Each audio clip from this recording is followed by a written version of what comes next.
Dans cette vidéo, on va étudier les modèles de Lewis. Ces modèles nous permettent de mieux comprendre la formation des molécules. Dans la vie courante, on trouve des molécules qui sont des entités neutres formées par l'assemblage de plusieurs atomes. Ainsi, la molécule d'eau est conformée par 2 atomes d'hydrogène et un atome d'oxygène. La molécule de dioxyde de carbone, produit de la respiration cellulaire et de la combustion, est conformée par 2 atomes d'oxygène et un atome de carbone. Les méthanes, gaz que l'on retrouve dans les gaz de ville, que nous utilisons pour nous chauffer, est conformé par un atome de carbone et 4 atomes d'hydrogène. Ainsi, on a aussi l'acide éthanoïque, dont on voit ici la molécule, la formule de la molécule, et les diazotes et les dioxygènes que l'on retrouve dans l'air que nous respirons. Mais on pourrait se poser la question de pourquoi ces atomes s'assemblent de cette manière-là pour former ces molécules. Autrement dit, pourquoi la molécule d'eau est conformée par 2 atomes d'hydrogène et un seul atome d'oxygène. Ou pourquoi la molécule de méthane est conformée par un seul atome de carbone et 4 atomes d'hydrogène. Pour donner une réponse à cette question, on va devoir étudier, on va pouvoir s'appuyer sur les modèles de Lewis. Commençons par étudier les modèles de Lewis d'un atome. Et étudions donc, obtenons les modèles de Lewis des atomes qui conforment la plupart des molécules que l'on retrouve dans la vie courante, c'est-à-dire hydrogène, carbone, azote et oxygène. Pour obtenir les modèles de Lewis d'un atome, on va devoir étudier la configuration électronique de chacun de ces atomes. Et on va représenter uniquement les atomes qui se trouvent sur la couche externe. Dans le cas de l'atome d'hydrogène, sa configuration électronique c'est 1s1. Il possède donc un seul électron sur sa couche externe, c'est-à-dire sa dernière couche électronique occupée. Ici, la couche 1. Dans les modèles de Lewis, on va représenter les symboles de l'atome et on va représenter aussi les électrons externes. On va représenter ces électrons externes dans un carré imaginaire autour du symbole de l'atome. Ici, on a un seul électron donc, que l'on va pouvoir placer sur n'importe lequel des côtés de cet atome et de ces carrés imaginaires. Donc, on va les placer ici à droite, mais on aurait pu placer cet électron dans n'importe quel de ces côtés. Donc, les modèles de Lewis de l'atome d'hydrogène, c'est celui-ci, donc il est constitué par les symboles de l'atome d'hydrogène H et un seul point qui représente les seuls électrons externes de l'atome d'hydrogène. Dans le cas de l'atome de carbone, sa configuration électronique est 1s2, 2s2, 2p2. On voit donc qu'il possède 2 et 2, 4 électrons sur sa dernière couche électronique occupée, la couche 2, donc 4 électrons externes que l'on va pouvoir placer autour du symbole de l'atome, donc dans cet carré imaginaire, pour obtenir les modèles de Lewis de cet atome. Donc, on va placer chaque électron externe sur chaque côté de cet carré imaginaire pour obtenir à la fin donc la représentation ou les modèles de Lewis de l'atome de carbone, formé par son symbole C et 4 points qui représentent les 4 électrons externes de cet atome de carbone. Passons maintenant à l'atome d'azote. Donc la configuration électronique est 1s2, 2s2, 2p3. On voit que l'atome d'azote possède 5 électrons externes que l'on va pouvoir placer autour de ces carrés imaginaires. Donc 1, 2, 3, 4.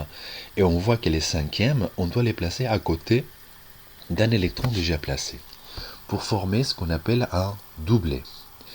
Dans les cas du modèle de Lewis, les doublets sont dessinés par des traits. Donc on va remplacer ces 2 points par un trait pour obtenir donc le modèle de Lewis de l'atome d'azote. Donc le modèle de Lewis de l'atome d'azote est formé par son symbole N, par 3 points qui représente donc 3 des 5 électrons externes de l'atome d'azote, et un doublet, un trait, qui représente donc 2 électrons, un paire d'électrons. Donc au total, 2, 3, 4 et 5 électrons externes, les 5 électrons externes de l'atome d'azote. Dans les cas de l'atome d'oxygène, on voit qu'il possède 6 électrons externes que l'on voit donc placés autour de l'atome d'oxygène dans ces carrés imaginaires. Donc 1, 2, 3, 4. Et on voit que dans les cas de l'atome d'oxygène, on va voir 2 doublets, donc 2 traits dans les modèles de Lewis. On va pouvoir maintenant utiliser ces modèles de Lewis pour expliquer la formation des molécules. On va commencer par la molécule d'eau. On sait qu'elle est composée par 2 atomes d'hydrogène et un atome d'oxygène. Si on dessine les modèles de Lewis de ces atomes, on peut observer que chaque atome d'hydrogène possède un électron externe, et chaque atome d'oxygène, il possède 2 électrons qui se retrouvent seuls, 2 électrons externes qui se retrouvent seuls. Dans les modèles de Lewis des molécules, ce qui va se passer, c'est que ces électrons qui se retrouvent seuls vont avoir tendance à former des doublets avec des électrons d'autres atomes. Par exemple ici, cet électron externe de l'atome d'hydrogène va former un doublet avec cet autre électron de l'atome d'oxygène. Un doublet que l'on appelle doublet lion, car il relie 2 atomes différents dans la molécule. On va voir que de l'autre côté, on a ces 2 électrons externes qui appartiennent donc à 2 atomes différents qui vont pouvoir former un doublet. Ces doublets lions, on les appelle aussi liaisons covalentes. On a donc ici le modèle de Lewis de la molécule d'eau, formé par 2 liaisons covalentes et 2 doublets non-lions pour l'atome d'oxygène. On peut constater que dans les modèles de Lewis d'une molécule, on n'a plus d'électrons seuls, on n'a plus des points. On a 2 types de liaisons. On peut avoir 2 types de liaisons.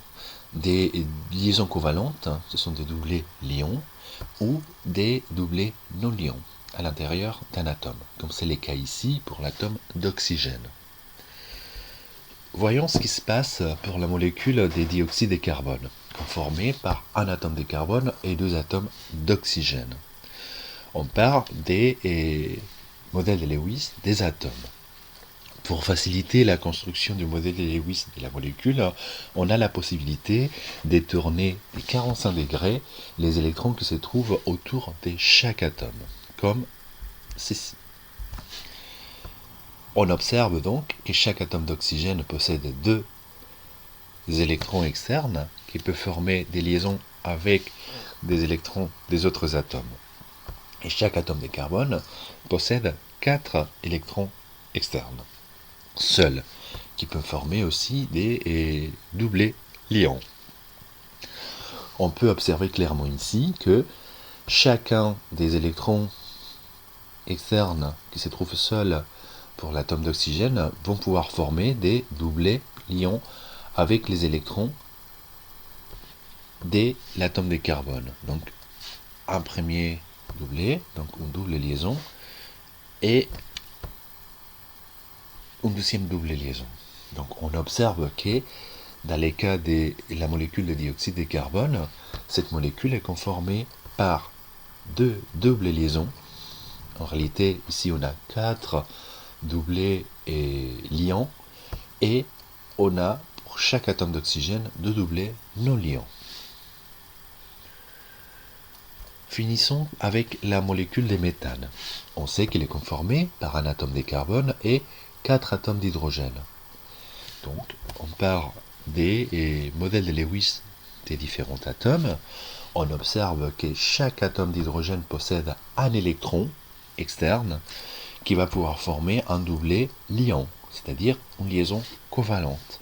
Et chaque atome de carbone, les seuls atomes de carbone que l'on a ici, possèdent 4 électrons externes qui vont pouvoir former aussi donc des liaisons covalentes.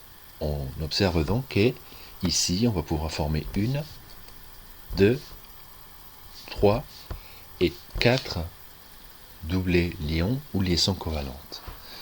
On constate, comme on a dit, qu'à la fin, dans les modèles de Lewis, il n'y a plus d'électrons seuls. Tous les électrons forment des doublés.